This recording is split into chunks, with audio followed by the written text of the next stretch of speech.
नमस्कार दोस्तों। तो आज मैंने कुछ ऐसे 6 क्वेश्चंस पिक करे हैं जो मैंने ये देखा है कि आपको ना इंटरव्यू जब क्वेश्चन पूछता है वो आपको सरप्राइज कर सकता है इन क्वेश्चंस के साथ।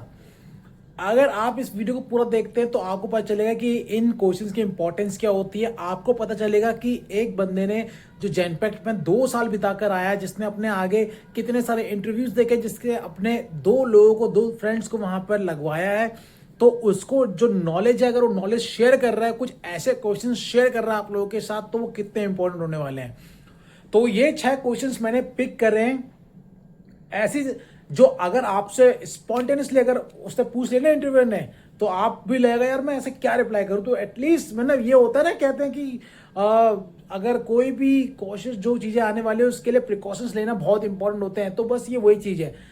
आप इस वीडियो को पूरा देखिएगा, आपको बहुत ज्यादा हेल्प मिलने वाली है इस वीडियो से कि मैं कौन कौन से क्वेश्चंस को यहाँ पर जो है इंक्लूड कर रहा हूँ।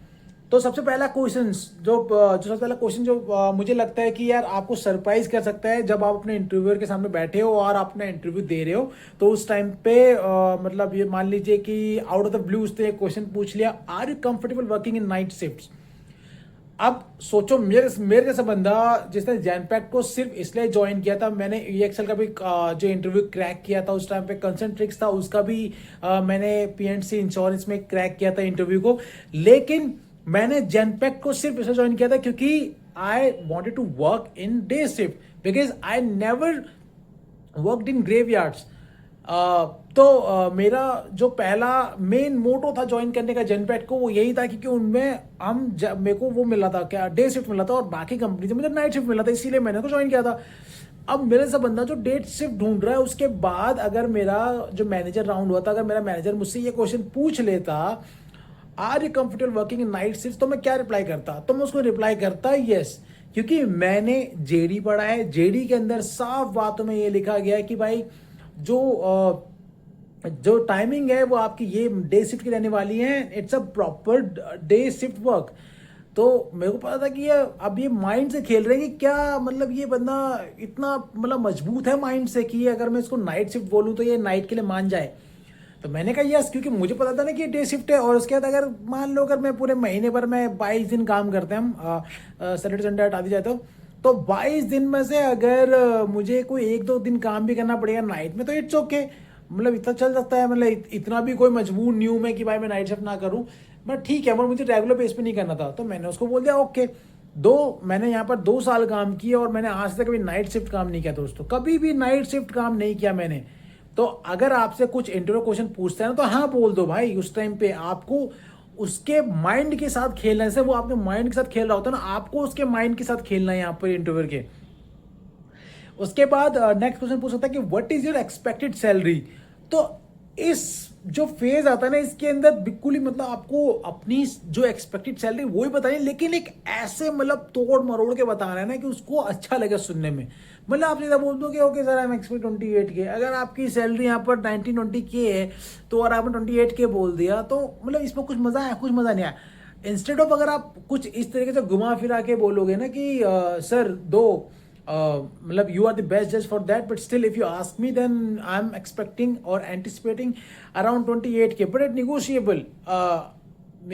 अगर आप इस तरीके से एक अच्छा मतलब बातों को रख के बताओगे ना, तो आपको ही फायदा पहुंचेगा। इवन जो आपका मैनेजर है, फिर जो आपका एचआर इंटरव्यू ले रहा था, वो भी खुश जाता है कि अरे बंदा जानता है टैक्टिक्स को, किस तरीके से टैक्टिक्स को मतलब यहाँ पर जवाब देना है, इसको किस तरीके से आपको उनको रिप्लाई करना है। तो मतलब आप कुछ इस तरीके से उनको रिप्लाई कीजिए ताकि उनको भी सुनने में अच्छा लगे और आपकी भी सैलरी वहां पर इंक्रीज हो। अब इन बातों को मेरे ऐसे हवा मत लेना दोस्तों, मैं अपने एक्सपीरियंस के ऊपर शेयर कर रहा हूँ और मैं अपना विजन शेयर कर रहा हूँ कि मेरा जो 5 साल का कॉर्पोरेट का वर्क था वो कैसा था और मैंने क्या क्या उसमें देखा है। तो वो 5 साल का मैंने आपके शेयर किया है। और तीसरा क्वेश्चन जो आता है, do you have any plans for higher studies. हर किसी के हायर स्टडीज के लिए प्लान होते हैं, हर किसी के नहीं, मतलब काफी लोगों के नहीं भी होते। मतलब मान लो अगर आपने ग्रेजुएशन करा तो आप पोस्ट ग्रेजुएशन की तरफ जाओगे, या फिर आप चाहोगे यार मैं इतनी कम सैलरी में क्यों मतलब अपने आप को सेटिस्फाई करूं, तो मैं कुछ हायर स्टडी के लिए कुछ और पढ़ता हूं, पढ़ती हूं, अच्छा पढ़ता हूं, पढ़ती हूं। तो लेकिन उनको बताने की जरूरत नहीं है। उनको ये बोलना है कि फॉर द टाइम बीइंग आप किसी भी हायर स्टडी के लिए नहीं सोच रहे हो, भले आप सोच रहे हो, भले आप कर भी रहे हो, आपने प्लान कर लिया जैसे मेरी जॉब लगी, मैं भाई मैं तो ये स्किल सीखने वाला हूँ, या फिर मैं ये करने वाली हूँ, ये करने वाला हूँ, ऐसे करो, लेकिन उनको मत बताओ कि मैंने क्या सोचा हुआ है।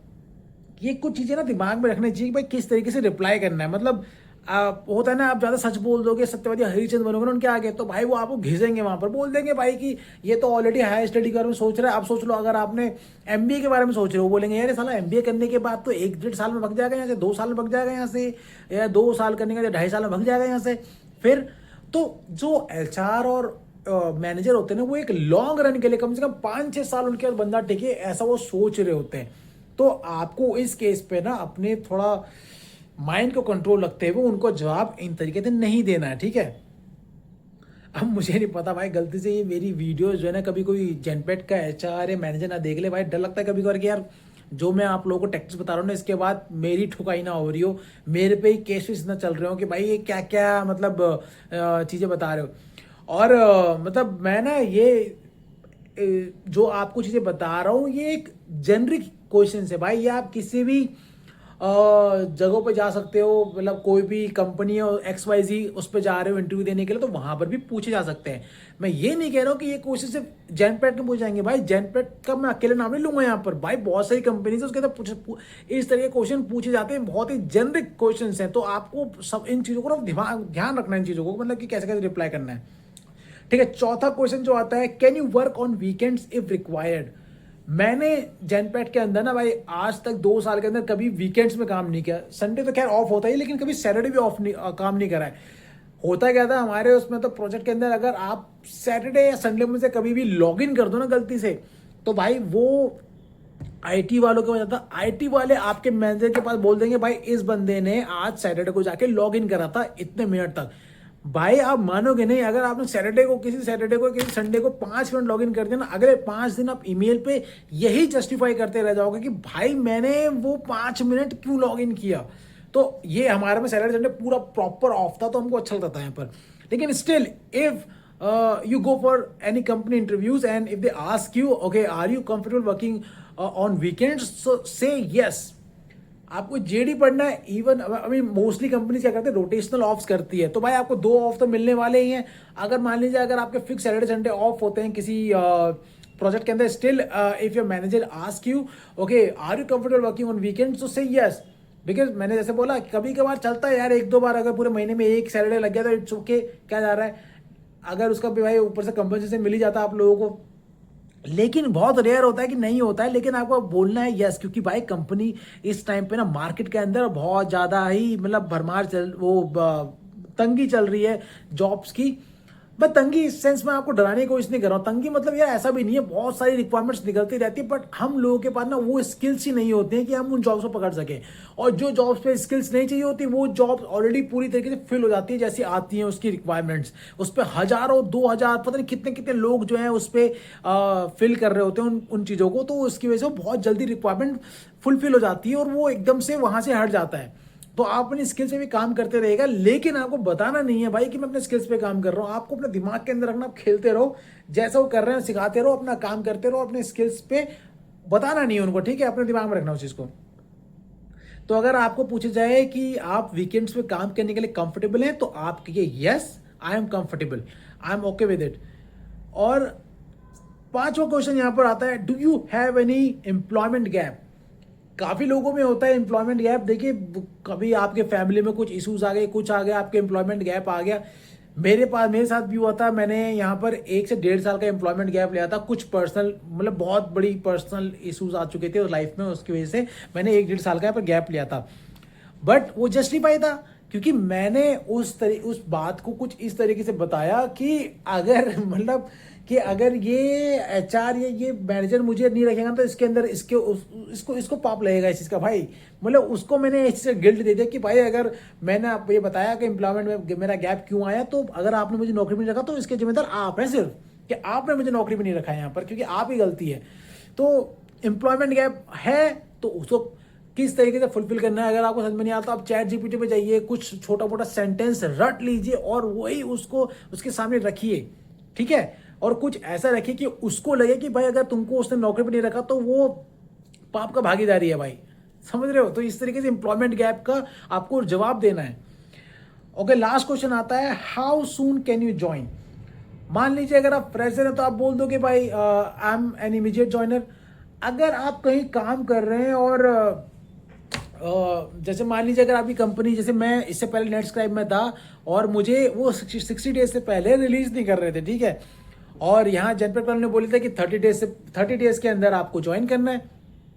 तो बट स्टिल वो पूछते हैं कि how soon can you join. तो मैंने उन्हें बोला था कि ओके, मेरा जो करंट एम्प्लॉयर है दे आर मतलब उन्होंने ये बोला था कि 60 डेज का मतलब इनका नोटिस पीरियड रहता है। तो मैंने उनको कुछ इस तरीके से रिप्लाई किया था कि my current employer is asking me to serve at least 60 days notice period, but मैं अपने जो एम्प्लॉयर, अपने मैनेजर्स के साथ डिस्कस करूंगा फॉर फर्दर, अगर मतलब वो मेरे जो टाइम है ना, टाइम पीरियड है, जो नोटिस पीरियड है उसको 30 डेज कर सके, जो कि मैंने किया अभी 30 डेज। लेकिन उसके बदले क्या हुआ, मैंने जो 30 दिन आखिरी एक कि उसकी मुझे सैलरी नहीं मिली। उन्होंने कहा भाई 60 डेज का होता है, और सेम जनपद ने मेरे साथ यही करा था। उन्होंने भी यही कहा कि भाई आपने 60 डेज का नहीं थी, 30 डेज का देर का, तो आप एक महीना जो काम करोगे आपको सैलरी नहीं मिलेगी। ये भी एक धांधलेबाजी है साले इन सब की। साले अपनी ज्वाइनिंग के टाइम पे तो 60 डेज रुकने को तैयार नहीं होते साले। कोई सा भी कंपनी वाला हो साला, कोई सा भी कंपनी वाला अपने टाइम पे तो ये वेट नहीं करना चाहते हैं, लेकिन दूसरे के टाइम पे साले इतना पीछे पड़ जाते हैं ना, इतना पीछे पड़ जाते हैं ये लोग कि नहीं आपको कैसे यार, आप इतनी जल्दी मतलब ऐसे नहीं भाई, 60 डेज तो नहीं 30 डेज आपको देंगे। जब इन्हीं की कंपनी से बाहर निकलोगे तो यही लोग आपको 60 डेज पे पहले नहीं छोड़ते हैं भाई। तो ठीक है, आप अगर कोई आपसे पूछेगा कोई कि how soon can you join, तो उन्हें बोल देना है कि I will try my level best, my current employer asking me to at least serve 60 days notice period, but I will discuss further with them. और अगर वो रिवाइज कर सके फॉर 30 डेज तो और जल्दी कर सके तो मैं ट्राई करूंगा अपना बेस्ट। तो कुछ इस तरीके से रिप्लाई करना दोस्तों आपको। मतलब मैंने एक 6 क्वेश्चंस ऐसे बताए हैं जो आपके लाइफ में, अगर आप कभी फर्स्ट टाइम इंटरव्यू देने जा रहे हो, एक्सपीरियंस हो, कभी भी आए ना, तो इस तरीके से आपको इनको इन सिचुएशंस को टैकल करना है, इन सिचुएशन से बच के निकलना है अगर ऐसे क्वेश्चंस आपको आ जाए। क्योंकि अगर आपने इन क्वेश्चंस को एक बार सुन लिया, अपने माइंड के अंदर इनका आंसर जो है आप फीड कर लिया, तो आपको बहुत ज्यादा हेल्प मिलने वाली लाइफ के अंदर। वरना आप यही सोचते रह जाओगे लाइफ में, यार मैं कर क्या रहा हूं, मतलब ऐसे क्वेश्चंस आ गए, मैं बार बार रिजेक्ट क्यों हो रहा हूं। अगर आपको बार बार रिजेक्ट नहीं होना है तो अपने माइंड के अंदर इन क्वेश्चंस को डाल दीजिए कि हाँ भाई मुझे ये क्वेश्चंस किसी भी तरीके से ना क्लियर करने निकालने हैं, ठीक है। तो अभी तक के लिए दोस्तों यही सब मैंने 6 क्वेश्चंस कवर करे। अगर बाकी आपकी कोई भी ऐसा क्वेश्चन आपको लगता है कि हाँ यार मुझे बोलने चाहिए, बताने चाहिए, तो जरूर बताइएगा, उसका भी रिप्लाई जरूर करेंगे आपको दोस्तों। तब तक के लिए धन्यवाद दोस्तों, थैंक यू सो मच। अगर कोई भी क्वेश्चन हो कमेंट कीजिएगा, अगर कमेंट नहीं करना है तो DM कीजिएगा। मेरा जो इंस्टा लिंक है वो मेरे यूट्यूब बायो में। कोई भी क्वेश्चन जरूर पूछिए दोस्तों, I will reply you, I will try my level best to reach out to you as soon as possible, ठीक है। तब तक के लिए धन्यवाद दोस्तों, थैंक यू।